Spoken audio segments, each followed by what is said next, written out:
Hi, this is Kathy Ganatic. On December 19th, we have a new moon in the sign of Sagittarius, the sign of the quest, a sign that can have to do with trying to understand how we relate to the larger meaning of life.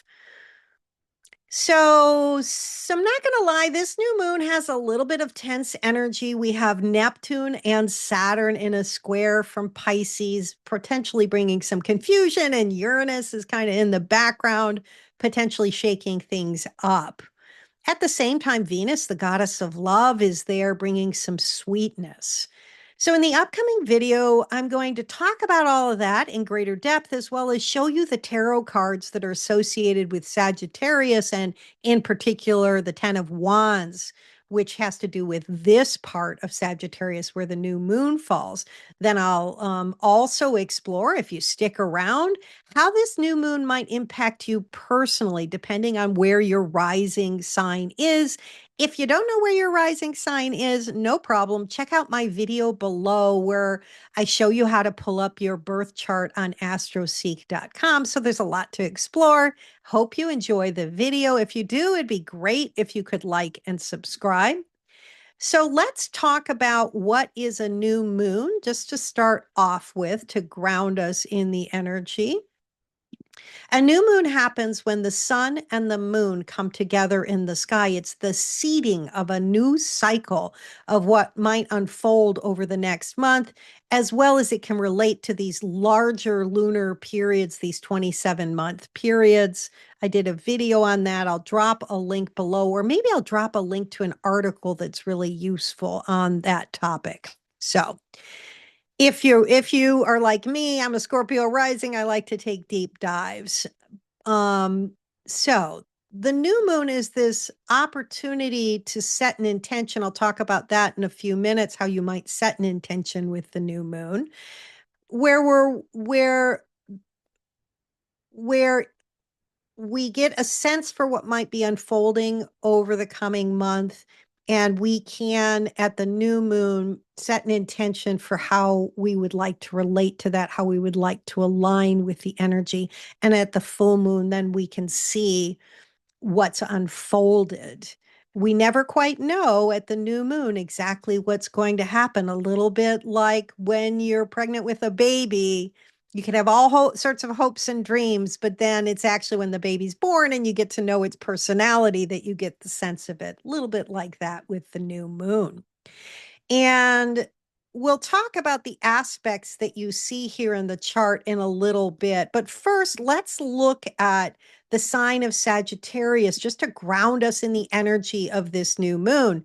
Sagittarius is a fire sign. All the fire signs are about inspiration. They're passionate and bold. They've got a creativity to them. There can also be a little impulsive if you think about the way fire jumps from one place to another, but also there's an enthusiasm that comes with the fire energy, and it's dynamic. And then Sagittarius is the third of the fire signs. Aries is the first. Aries is the fire sign that's about me as an individual breaking out in an enthusiastic way into the world. I'm here, world, and I got to shine, and it's about me. That's Aries. Leo is the second of the fire signs. It's more relational. It's about the sun rules Leo, and all the other planets revolve around it. So there's something about Leo that's about, hey, look at me. I want to light your world. So it's got this relational quality about me and another person, in the way in which how I am or who I am inspires other people. But when we get to Sagittarius, the third of the fire signs, it's about the community at large. So we get the bigger picture questions of inspiration in the world and how we make meaning and how we bring meaning into the world. Of course, we see that by the planet Jupiter that rules Sagittarius, because Jupiter is this outer planet that expands and wants to make things bigger, can almost sometimes bring hubris if we get inflated by that optimistic, manic energy of Jupiter. It's also got a generosity about it. Wisdom, teachers, gurus have that Jupiterian energy oftentimes. Jupiter can also bring abundance. So we see this really warm positivity that can come with the energy of Sagittarius. And so these are the three tarot cards that associate or that are associated with the decans of Sagittarius. When I say decan, I just mean every 10 degrees of a sign is a decan. And there's a tarot card that corresponds to every 10 degrees of the zodiac. For Sagittarius, we have the Eight of Wands, the Nine of Wands, and the Ten of Wands. And I'll drop a link to a series I'm doing on the decans now if you want to take a deeper dive. But I love to show this for Sagittarius because you can literally see how Sagittarius has to do with the quest. We have the Eight of Wands, the beginning of the quest, when everything's moving really quickly. We're so excited that we're ready to set out on this new adventure of meaning making. Then we get to the Nine of Wands and we're encountering difficulties, dragons that we have to work with as we're trying to achieve our particular passionate project, you could say. And then here we have the Ten of Wands. This is the card that's associated with this new moon. It's in the last decan of Sagittarius, Sagittarius III. And the Ten of Wands, if you look at this poor guy, he's been on the quest for a while, working hard. In the distance, he can see the city ahead, but can he carry those wands? Can he continue to carry them? And here's where we see the fact that Sagittarius is a mutable sign. I didn't talk about that at the beginning, but a mutable sign has a flexibility to it. So there's something about the Sagittarius energy that's able to adapt. And this may be a moment with this new moon, if you have a passion project that you've undertaken, where you may have to make a decision about what's actually possible in the real world. There can be a need to adapt. And something about Sagittarius III energy is not just about encountering this moment of exhaustion, which it can be a little bit around the passion project that we've taken up, but it can also be the way in which, as we adapt and let go and are humbled by perhaps not being able to achieve everything we wanted to achieve, we come to know ourselves more deeply. There's an integration quality to all of the tens in tarot where we're at the end of the suit and we're integrating some learning or some knowledge. So you can keep that in the background as you think about this new moon and as you set your intention. If you're thinking about an area of your life where you have something that you've been inspired to do. That's what I mean by a passion project. It's not just something like I'm going to clean my house or I got these things, these tasks that I have to do. It's more, where in your life have you had a sudden idea of um, some new project or undertaking that you want to take and you're not quite sure why, but you just feel compelled, like you feel called to do this. That's the energy of the quest. And again, at the end of the video, we can talk about the area of life that might impact you. Like if it's your first house, it might have to do with something around who you are, or the seventh house, it might have to do with partnership and so on. So, setting aside that general idea of the quest, what's the other energy in this new moon? Well, it's showing, you can see here that Saturn and Neptune in Pisces are together and they're squaring the new moon.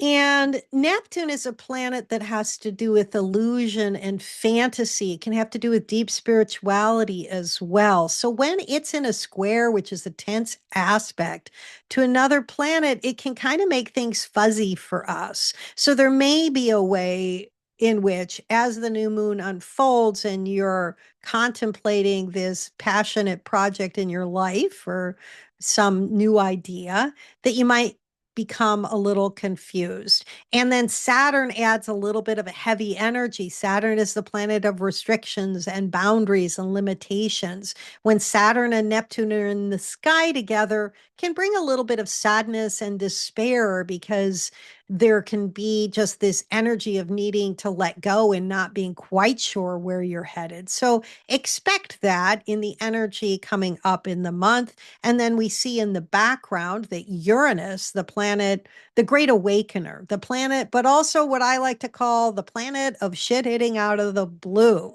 So there can be a sudden change. One second. Got a little arm set. There can be a little upset or sudden news or something like that coming out of the blue to shake up this new moon energy. So understand that, hold that in the back of your mind as well. And of course, we also have a beautiful aspect from Venus, the goddess of love and relationship and art, with the new moon. So that kind of softens it, perhaps brings a little creativity to your thought process as well. As far as new moon practice and what you might do, this is a lovely moment to, if you have a little altar space or even just a quiet space in your home, to sit, take a few notes, reflect on what's happening in your life now around some area where you feel inspired, and see if you can set an intention on what you hope. And also set a little bit of uh, intention around what you might do to further that project. Small actions. It doesn't need to be anything big. We just want to nurture the seed as it grows. And then also invite support. Acknowledge the people that help you and inspire you and offer gratitude for the support that you do receive. So then, what about your life? How might this impact you personally? And this just depends on your rising sign. If you're an Aries rising, this new moon is going to fall in your ninth house, which has to do with your philosophy, how you understand the world. It can also have to do with international travel or higher education. So, those are the topics in your life that you might feel inspired to take some action on, or you might have a project going.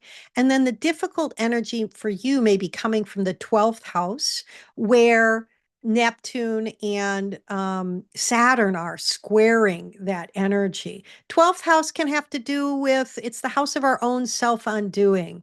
So if over the course of the month you find yourself, maybe your mind gets going and you start questioning whether you can really step fully into this inspiration that you have, right? The way we can undo ourselves through our thoughts.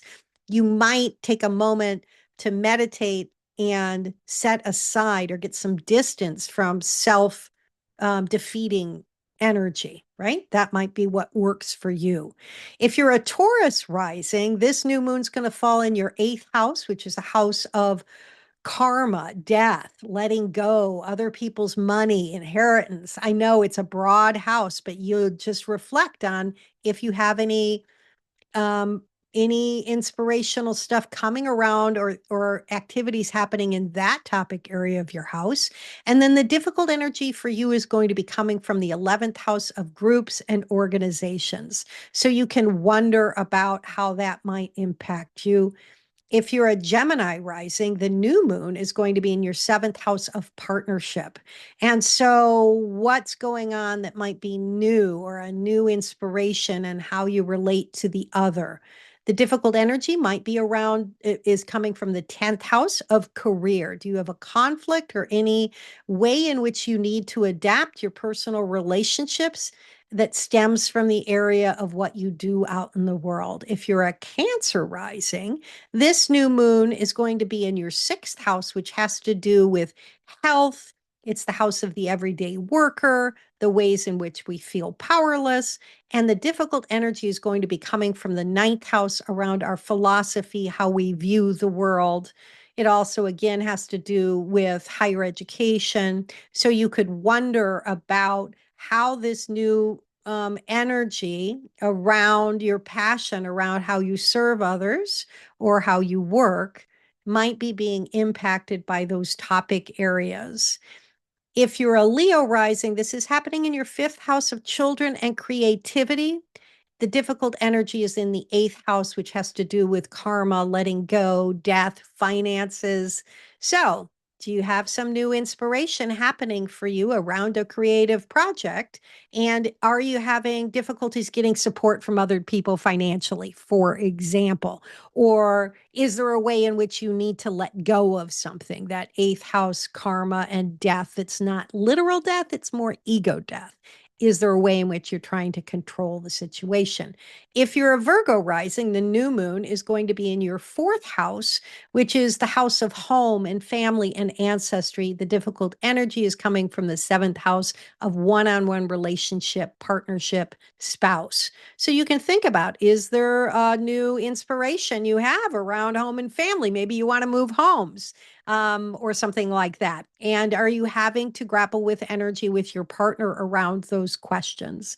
If you're a Libra rising, the new moon is in your third house, which has to do with communication, your neighbors, things that are local, things that support you on that internal level. And the difficult energy is in the sixth house of where you feel powerless, where it's also the house of the everyday worker and the house that has to do with health. So, are you navigating conflicts or difficulties or confusion around that vision that you have in the third house of what you do on an everyday basis? If you're a Scorpio rising, the new moon is in your second house, the house of how you value yourself, your resources, how you bring money into your life that helps support you. And the conflict may be with the fifth house of children and creativity. So you could think about, is there some confusing energy happening here? Let's just use the example with your kids. If you have kids, is there a way in which your sense of your own value, excuse me, is being disturbed by something that's happening with your children? Yeah. If you're a Sagittarius rising, the new moon is in your first house of self. And the tense energy is coming from the fourth house of home, family, and ancestry. So you may have some new vision or inspiration around growing who you are, how relating to yourself. But there's some tension coming from home, family of origin, could also be literal home. If you're a Capricorn rising, the new moon is in your 12th house, which is that house of your own self undoing. The new moon may be asking you to look at what's hidden, what you're unaware of that's impacting you, inspiring you to go more deeply spiritually, to connect with yourself and understand the things that hold you back. And the conflict may come from the third house of neighbors, local community, how you communicate. And you can wonder how that new moon might be manifesting for you. If you're an Aquarius rising, the new moon is in your 11th house of groups, organizations, nonprofits, the collective consciousness. And so that inspiration, maybe you're trying to bring something new out into the world that benefits the larger community. And you're having a tense aspect from the second house of your own sense of your own value or how you make money. And so navigating that energy will be what's up front for you on the new moon. And last but not least, if your new moon is if your rising degree is in Pisces, the new moon will be in the 10th house of your career, your karma, what you do out in the world. And the tense energy is going to be coming from you, the first house, your sense of your own identity. So wondering about if you have a new inspiration for something you might do out in the world as far as career, etc. Is there something about you that's holding you back, or your sense of your own identity, how you appear to other people? So that was a lot. I hope you enjoyed it. If you did enjoy the video, again, it'd be great if you could like and subscribe. Feel free to drop a comment, and we'll see you soon in a couple weeks for the full moon. Thanks a lot.